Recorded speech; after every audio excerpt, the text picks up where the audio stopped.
Guys, ngayon katatapos ko lang magpagas.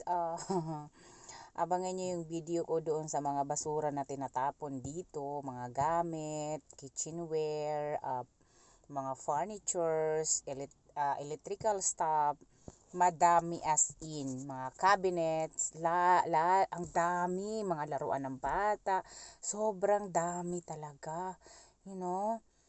Ngayon, medyo napagod na ako. Linggo yan ha, linggo. Ang nanay, walang pahinga yan. Kahit linggo, ang time check is 3:18.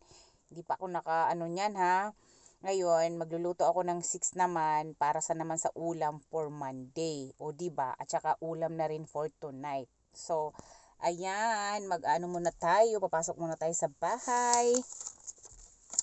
Nakabili na ako ng gas, pero yung gas medyo kamahalan. So, ayan.